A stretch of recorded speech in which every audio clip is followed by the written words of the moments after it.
Good morning everyone, কেমন আছো সবাই? আশা করছি ভালো আছো। আর যে যেখান থেকে আজকের আমার এই ভিডিওটা দেখছো সবাইকে অনেক অনেক ভালোবাসা জানিয়ে নতুন আর একটা ভিডিওতে সবাইকে স্বাগত জানাচ্ছি। আজকের ভিডিওর শুরুটা দেখেই বুঝতেই পারছো যে আজকে ভিডিওটা খুব একটা খাওয়া দাওয়ার একটা ইন্টারেস্টিং ব্যাপার আছে। তো দেখো, ভিডিওটা আমি এডিট করছি আর দেখে দেখে আমার মুখে জল চলে এসেছে। আর এতক্ষণ তো মাটনের পিস তারপরে পেঁয়াজ দেখে তো বুঝতেই পারছো যে আজকে কি হতে চলেছে। হ্যাঁ, ঠিকই গেস করেছো। এই দেখো, এখানে আছে বাসমতি চাল। আজকে হবে মাটন বিরিয়ানি। তো এই রেসিপিটা টুকটাক যতটুকু আর কি শেয়ার করা যায় সেগুলো আর কি তোমাদের সাথে আমি শেয়ার করব। সকালবেলা নিয়ে আসলাম মাটন, তারপরে মাটনটা কেটে ধুয়ে চালটা ভিজিয়ে রেখে চলে আসলাম এখানে আমরা সকালের ব্রেকফাস্ট করতে। তো এখন সকালের ব্রেকফাস্টটা না করে তো দুপুরের খাবারের আয়োজনটা তো করা যায় না। তো তারপর এখানে রীতিমতো এখানে মাটনটা আর কি সেদ্ধ করা হচ্ছে, আর এদিকে ভাতটা আর কি বসিয়ে দিচ্ছি।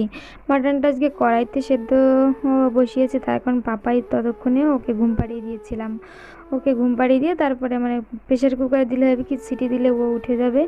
তো তারপরে এখানে এই দেখো, আমি আলু কেটে নিয়েছি, কি বড় বড় আলু।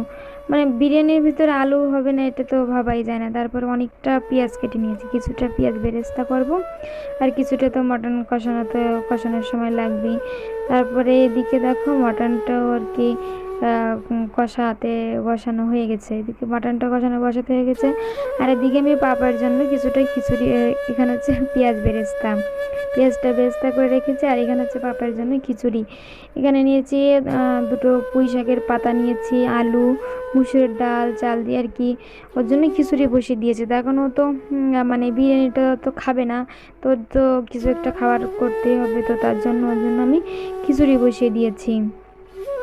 তো ফাইনালি আমার রান্নাবান্না কমপ্লিট। আমি পুরোটা আর কি পুরো রেসিপিটা শেয়ার করলাম না। তখন বিরিয়ানি এই রেসিপি জানে না এমন কোনো কেউ নেই, তো আমি টুকটাক যতটুকু শেয়ার করা সম্ভব তো ততটুকুই শেয়ার করে চলে এসেছি খেতে।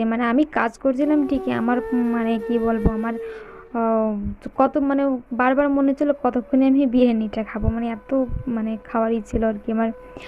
আমি জানি না তোমাদের হয় কি না, যদি হয় হবে, না হয় যে আমি আমারটাই আর কি বললাম। তো বিরিয়ানিটা সত্যি কি বলবো, বিরিয়ানিটা আজকে দুর্দান্ত হয়েছে, এতটাই ভালো হয়েছে। আমি ভিডিওটা যখন এডিট করছিলাম তখনই মনে হচ্ছিলো যে না, আমি আরেকবারই খাই, এতটাই টেস্টি হয়েছিলো। মনে হচ্ছিলো আরেকটু বেশি করলে ভালো হতো, সকালবেলা একটু খাওয়া যেত।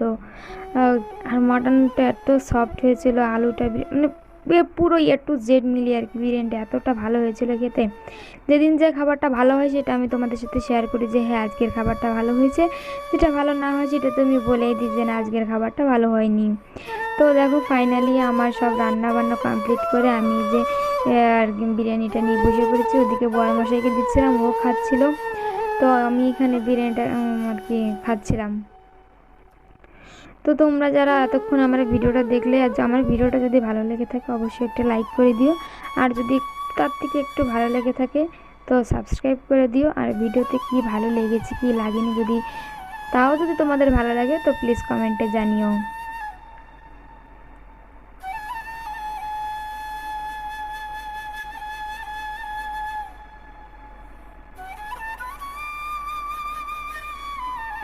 তো বিরিয়ানিটা আমি কিছুটা মুখে দিয়ে তারপরে সাথে এক টুকরো শসা, এক টুকরো পেঁয়াজ, সালাদ না হলে তো বিরিয়ানি চলেই না। তো তারপরে দুপুরে খাওয়া দাওয়া করে একটু রেস্ট করেছিলাম। তো সকালবেলা যে কাপড়গুলো ছিল ওগুলো ধুইনি, এতটা রোদ ছিল, তো ভাবলাম যে বিকেলবেলায় কাপড়গুলো ধুয়ে দিই। তো বিকেলবেলায় যে আমি এখানে চলে এসেছি কাপড়গুলো ধুতে, তখন হালকা হালকা রোদ ছিল, রোদের আর কি অতটা তাপ ছিল না। তো যার কারণে একটু প্রচণ্ড হাওয়াও ছিল আর কি, ভালোই হাওয়া ছিল। তো সন্ধ্যার আগেই ধুয়ে দিয়েছিলাম, তো 1-1.5 ঘন্টার ভিতরে আমার সন্ধ্যার আগে আমার কাপড়গুলো শুকিয়ে গিয়েছিল। তো আমি ভিডিওটা বেশি বড় করবো না, ভিডিওটা আমি এখানেই শেষ করে দেবো।